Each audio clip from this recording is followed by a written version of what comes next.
In today's video, we have a variety of NHL trade rumors from around the league, including the latest on some top players like Jonathan Toews, as well as Ivan Provorov, Matt Dumba, Ryan O'Reilly. Plus, we have other updates from the NHL waiver wire, injury, and roster moves as well. All that coming up next. So welcome back to another video here at Top Shelf Hockey. As I mentioned, we have a variety of NHL news and lots of trade rumors to take a look at today. First up on the NHL waiver wire, we do have a couple of players on waivers who could be claimed by other NHL clubs, or if they clear, they could be placed or assigned to another NHL lower level team in the American Hockey League, for example. So Casey Fitzgerald, defenseman for the Buffalo Sabres, he's appeared in 23 games this year and has put up 3 assists. He is on waivers. I would assume other members of the Sabres blue line likely getting healthy. They need to make roster space. And on Vegas, centerman Jake Leschyshyn, who's appeared in 22 games for them, put up no points. Is also on waivers here today. Debatable if either player will get picked up or claimed, but we'll find out at 2 o'clock Eastern time tomorrow. As I mentioned, we also have a variety of some recalls and some injury updates here. For example, the Toronto Maple Leafs announced today that defenseman TJ Brodie is going back on the injured reserve list, so he will be unavailable for a while. And for right now, they've recalled young defenseman Bobby McMahon. So we'll see how that goes. So Brodie to IR. Robert Bortuzzo in St. Louis, another defenseman going on IR. He's not the only defenseman that's battling injury right now in St. Louis. They've recalled Dmitry Samorukov, who of course they picked up from the Edmonton Oilers for Klim Kostin back a few months back. The New York Islanders are getting Simon Holmstrom back. They do have some other guys still dealing with injuries, but certainly Holmstrom has looked pretty decent in his limited amount of time there, so it'd be nice to see him back in the lineup hopefully soon. And the Colorado Avalanche have also sent down goaltender Jonas Johansson back to the minors, and they've activated Pavel Francouz, who's ready to make his return. So those are all your injury and roster updates. In the trade rumors section of the video, we have a variety of players I want to take a look at. I also have an update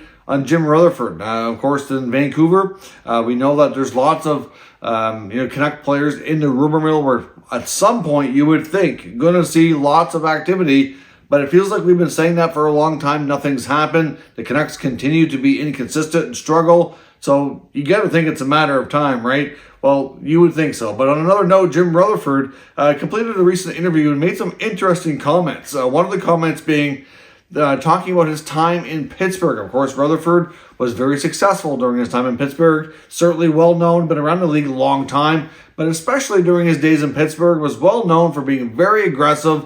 Obviously, they were in win now mode the whole time he was there. Had obviously a lot of superstars in their prime, winning Stanley Cups, and he was kind of looked upon to be the architect of that. Of course, taking over before him, I believe it was Ray Shero was the GM in Pittsburgh before him. So, obviously there's a great foundation there, but his job was to kind of, find ways to keep it going, continue to be relevant, continue to be aggressive, and continue to make every, resource available. So, when Malkin and Crosby and Letang and those guys had everything they needed to try to win. And, he did do well there. Now, he did leave Pittsburgh, not really mysteriously, but it was just odd. It was like an abrupt resignation that a lot of people never seen coming. And I mean, there was some rumors and some speculation that he was not getting along with his bosses and ownership, Mario Lemieux, that they had a difference of opinion. There was one crazy rumor, which I believe that, and I'm pretty sure it's already been debunked and untrue, that he wanted to make a significant trade to really shake things up. And I believe it was defenseman Chris Letang that was rumored to be on the move, or that he was trying to move, and he get overruled by ownership. And essentially that had a big impact on the relationship, and he just decided to leave. I don't believe that's the case at all. What Rutherford has told the media during interviews before is essentially that the pandemic was really hard on him. Of course, he's older, in his 70s. I don't know what his health status is, but probably fair to say that he would be considered a higher risk for certain viruses, conditions, and certainly for him catching COVID. It was something he was trying to avoid. Of course, there was a lot of things shut down. We were all impacted in one way or another during 2020, parts of 2021, depending on where you lived and where what the kind of actions local governments took. But at the end of the day, he said he worked at home a lot. And just, obviously it was a very unique, different set of circumstances. He found it extremely difficult on him and decided that he needed to walk away. Now, he also says in his last interview that he kind of wishes things ended differently in Pittsburgh and that maybe he should have retired. I just found that very interesting, considering the rumors surfaced not long after he left Pittsburgh, which is why I think a lot of people were speculating on what happened to cause him to leave, that it wasn't long that it was already speculating that he wanted to get back into the NHL and go work for another team, either as a GM or a president type of role, which he did. I mean, there was a bit of a gap there, but, considering what he was dealing with and what his explanations are legit and true, it just wasn't that long of a time, really. But at the end of the day, he's in Vancouver now, and he said maybe he should have retired, just doesn't really give, I don't think, Vancouver fans and everybody involved in that team, confidence that he be there. But he said if the stress gets to him, that he finds it too much, he will, end up doing the same thing and walking away and likely hand over the reins back to ownership and Patrick Allvin or whatever is going on in Vancouver. But certainly we know there's all kinds of players speculated to be moved. We talked about Brock Besser. We know Bo Horvat's a hot topic there. Doesn't sound like Horvat's gonna sign.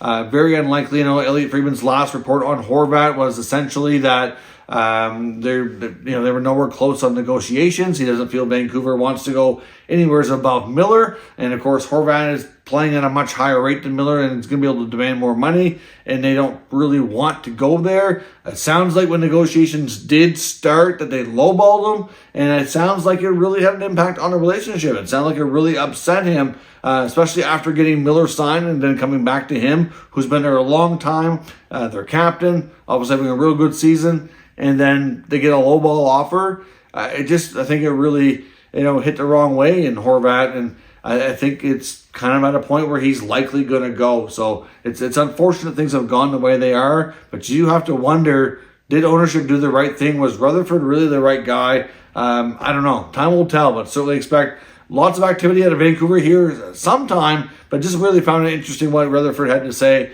in that last interview he did. Frank Seravalli was reporting on the Carolina Hurricanes. Now, the Hurricanes are one of the top teams in the league, expected to be a contender, expected to do damage in the playoffs. And Frank Seravalli's, synopsis here is that they're likely going to want to add a number 2 center. They haven't really appropriately replaced Vincent Trocheck. They're certainly doing well. They've, obviously got, a good lineup going that works for them. They're winning a lot of games, but ultimately, depth at center, definitely where they would want to add before the playoffs. And he's suggesting that Ryan O'Reilly makes a lot of sense in being a target for them. The St. Louis Blues captain, who is expected to be likely dealt depending on where the Blues are at. But of course, we know right now Doug Armstrong in St. Louis, again, not afraid to make big moves, not afraid to be aggressive. We've seen him make trades before, including his captain, while the team, is not really flourishing. So to me, wouldn't be shocking at all even if the St. Louis Blues happen to crawl back in and are like in a wild card spot, if he still made a trade or two for a pending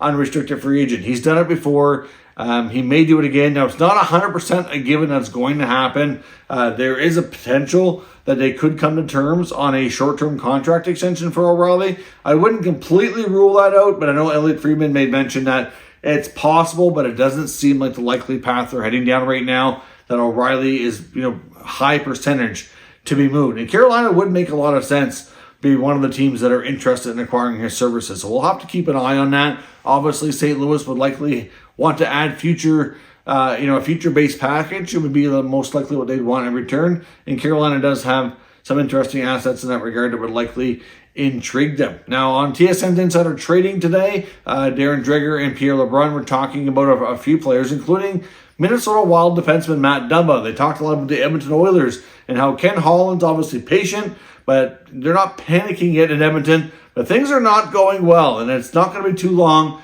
before they start to get to that point. As I mentioned before in the last few videos, the Oilers definitely want to add on the blue line, and there's been some reports that before they make a trade for a defenseman, they kind of want to do a little bit more investigation internally, give Philip Broberg more of an opportunity, and see where things stand. But one name that, according to them, that they are interested in, they're not the only team, is Wild defenseman Matt Dumba. And of course, Dumba, as I mentioned before, extremely likely to not be a member of the Minnesota Wild next year. He's on an expiring contract. They've got a lot of money tied up in that blue line. It seems pretty unlikely that he's going to get a new contract and be extended. I honestly don't know that Dumba's really the solution there. Now, they also mentioned the Ottawa Senators. Now, the Sens and Pierre Dorion and the Oilers and Ken Holland have been basically calling around the entire NHL for different parts of the season, checking on and analyzing every potential defenseman that is likely going to be made available via trade. They've done extensive research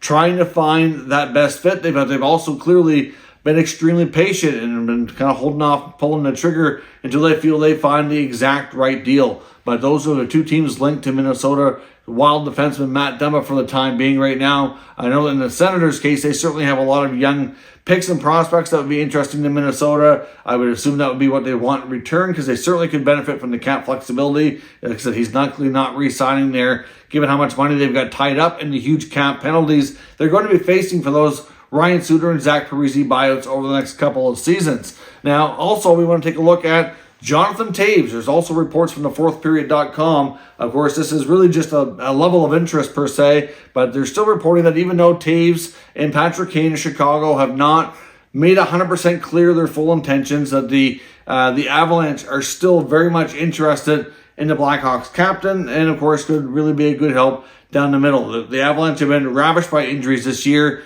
and right now they're not even a guarantee to make the playoffs, but many feel like if they can get some healthy bodies back and get some things in order, that they can very likely get themselves in contention here, and at the very least be a wildcard team, if not work their way up back into the top three of the Central Division. Not going to be easy, of course, but they're certainly a very capable hockey team. But they've done so much this year, so much adversity, it's kind of crazy. But certainly Jonathan Toews would bring a lot of experience for sure. Normally known as a pretty good two-way centerman. Certainly been playing decent hockey in terms of production and things like that for what he's been doing the last few years, and certainly could be motivated to get away from the losing in Chicago and hopefully experience playoff hockey again for the first time in a while. So we'll have to keep an eye on that. As we talked about Patrick Kane yesterday, we're still waiting for more clarity on Toews and Kane in their future, but the speculation won't stop on the teams that are either calling or showing interest in a variety of ways here. Now, on Ivan Provorov, we talked about him yesterday for the Philadelphia Flyers. Obviously, it looks like it's time for a trade, and it's not likely something that's going to be imminent and happen here in the next number of hours or days. You never know, of course, but it is something that we should expect to see likely before the deadline. If not, I would say it's a high probability of happening in the offseason. Certainly, like Friedman's been reporting on 32 Thoughts, that it's time. It's time for Provorov to get a fresh start, and it's coming. There's lots of teams that are going to be interested in this defenseman. We talked about a trade with the Winnipeg Jets yesterday and the potential of ending up there again, that there was an offer between Winnipeg and Philadelphia that the Flyers and Chuck Fletcher had rejected before, back when Kevin Cheveldayoff, before he traded Laine to Columbus, he had offered Laine to the Flyers 1-for-1 for Provorov, and Chuck Fletcher and the Flyers said, no, thank you. We're going to keep our young defenseman. They're likely regretting that now. Obviously, like I said, it seems like the frustration is equal on both the side of the player and the team. It appears like though they're kind of both feeling the fact that it's time for a change and a fresh start in a new scenario. But teams like this want to be careful. They don't want to see a player who's still fairly young go somewhere else and flourish. I mean, they've already seen it happen with Shane Gostisbehere. They had to pay to move him. They had to give Arizona the contract for Gostisbehere and more to make that happen. And now look at how good he's done since he's been there between last year and this year. And now they're going to end up trading him before the deadline and getting another good return.